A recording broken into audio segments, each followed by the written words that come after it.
ស្រែស្រស់ស្អាតក៏សេកកំពុងធ្វើការដោយសេចក្តីស្រឡាញ់ពួកគេកំពុងរៀបចំដីដើម្បីដាំជីវិតនេះពោពេញទៅ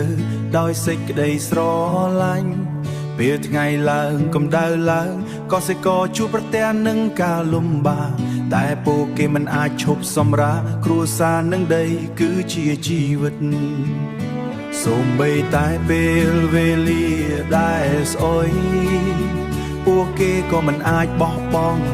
សេចក្តីស្រឡាញ់និងការខិតខំគឺជាការប្រកួតប្រជែងជីវិតកសិករគឺជាគំនិតសម្រាប់អ្នកដែលយកគឺជាគំចិត្តនៅក្នុងដីដែលពួកគេដាំសេចក្តីស្រឡាញ់គឺជាស្នាដៃសេចក្តីស្រឡាញ់គឺជាស្នាដៃជីវិតកសិករគឺជាគំនិតសម្រាប់អ្នកដែលយល់ចិត្តពេលច័ន្ទឡើងភ្លឺភ្លឺក៏សេកនៅក្នុងស្រែយ៉ាងសប្បាយពួកគេចែករំលែកនៅអំណោយនៅក្នុងសោះគុំពួកគេមានសុខមង្គល